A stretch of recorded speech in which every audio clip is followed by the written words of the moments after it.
नमस्कार। Times of Swaraj में आप सबों का स्वागत है और मैं हूं संतोष सिंह। और आज हम टाइम्स ऑफ स्वराज में बात मोदी की भक्ति की करते हैं। जी हाँ, ना जाने मोदी की भक्ति में का प्रभाव इस देश पर क्या पड़ेगा, इसका मूल्यांकन तो दशकों बाद होगा। लेकिन जिस तरीके की भक्ति का दौर चल रहा है और जिस अंदाज में चल रहा है, बहुत मुश्किल होगा समझना भाई। कहाँ मतलब कल्पना से परे की बात। हम लोग तो वैसे ही बदनाम है कि भाई सरकार से सवाल करते हैं। सरकार से सवाल करने का मतलब आप देशद्रोही हैं। सरकार से सवाल करने का मतलब है कि आप मुसलमान प्रस्त हैं। सरकार से सवाल करने का मतलब आप सनातन विरोधी हैं। मतलब जो जिसको जैसे भी होगा कह देगा, वो कहने में कोई गुरेज नहीं करेगा। कोई कुछ भी कहे कैसी भी तरीके से, बस जैसे ही सवाल खड़ा किए कि टूट पड़ेगा सब। लेकिन हम क्या करें भाई, सवाल करना हमारी फितरत है।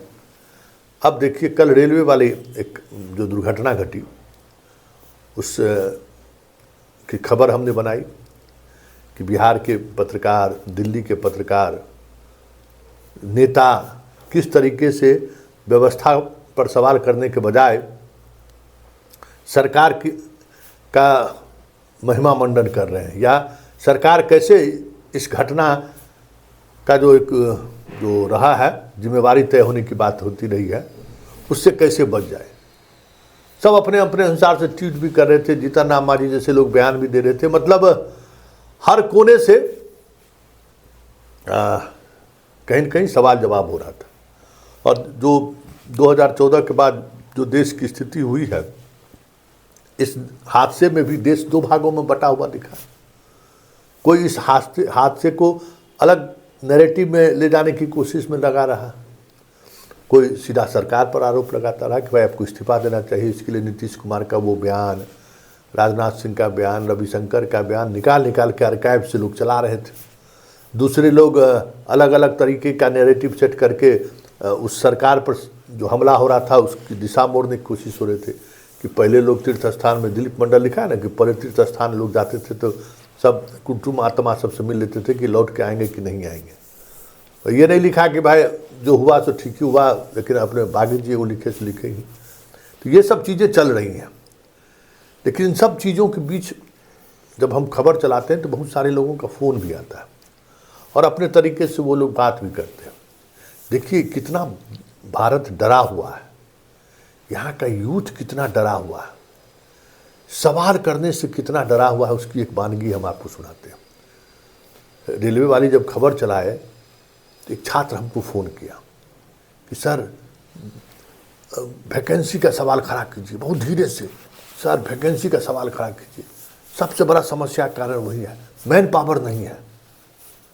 तब कहते इससे क्या मतलब है। हम पूछे किसको वोट किए हो, तो मतलब वो भी बोल नहीं पा रहा है, कांग्रेस को वोट किया है। तब के काहे किए, तेरे माँ पिताजी सब कहते थे देने के, तो हमके तो माँ पिताजी से हम जानते थे कि मोदी को वोट किया है। हमको माँ पिताजी को कहो। अब क्या कहते हैं सर, अब हम जो है सो क्या हम बोले। अब माँ पिताजी लोग दबाव बना देते हैं। तो हमके दबाव बनाते तो माँ पिता को एहसास होना चाहिए ना कि जिस मोदी को आप वोट कर रहे हो, मोदी वोट नौकरी नहीं दे रहा है आपके बच्चों को। ये बात जब तक उसको समझ में नहीं आएगा कैसे आपके साथ लोग खड़ा होगा। हाँ सर ये बात तो है, लेकिन क्या करें, कुछ ही तरीके से सवाल खड़ा कर दीजिए ना। तो ज़रा सुनिए उस स्टूडेंट का बात सुनिए कि मोदी को वोट किए हैं ये भी कहने से हिचकता है।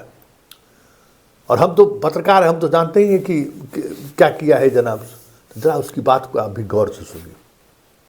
हेलो हेलो हेलो, नमस्कार सर। सर आप जो आज जो वीडियो बनाए हैं सर दिल्ली हादसे पर सर, तो उसमें सर जैसे कि ये बात का भी आप एक और उल्लेख कीजिए कि 2024 में सर रेलवे की जो भर्ती आई थी जनवरी फरवरी में सर, तो वो उस सब का अभी तक न कोई ज्वाइनिंग लेटर का कोई था पता है। अभी तक जो रेलवे का फॉर्म भराया है 24 में सर, रेलवे लोको पायलट का, तो उसका अभी तक पीडी का रिजल्ट का कोई था पता नहीं। मेंस तो दूर की बात है। और उसमें रेलवे ग्रुप डी का जो अभी जो वैकेंसी आई है तो वो 33,000 ही वैकेंसी आई है, जबकि रेलवे ग्रुप डी में एम्प्लॉय का अभी कमी 1.5 लाख है। समझे सर।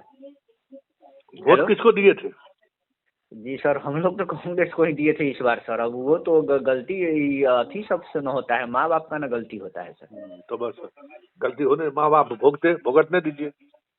जी सर। भुगतने दीजिए, उसका अभी कोई इलाज नहीं है, ठीक ना। जी। जी हाँ, सर। जो अभी जितना गलती करना है करके चलिए। वोट जी। दीजिएगा मोदी जी को, और नौकरी के लिए हल्ला कीजिएगा मोदी, वोटे दिन में उसका इलाज होता। जी ठीक है, सर, वो ठीक तो है ही है। ठीक तब ठीक। ठीक। सुन लिए, इतना मैन पावर शॉर्टेज है रेलवे में। 12-12 घंटा, 14-14 घंटा एक एक स्टाफ से काम लिया जा रहा है। पूरी व्यवस्था चरमरा चुकी है, लेकिन कोई सवाल नहीं उठा सकता है। हाँ, कोई ट्वीट नहीं कर सकता है। इतने लाखों बच्चे जो घर छोड़कर बाहर तैयारी कर रहे हैं, उसके गार्जियन भी जो है इस पर सवाल नहीं करते हैं।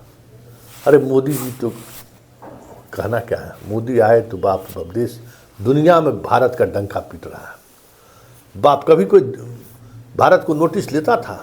मोदी जी के समय में ट्रंप कुर्सी पर से उठ गया।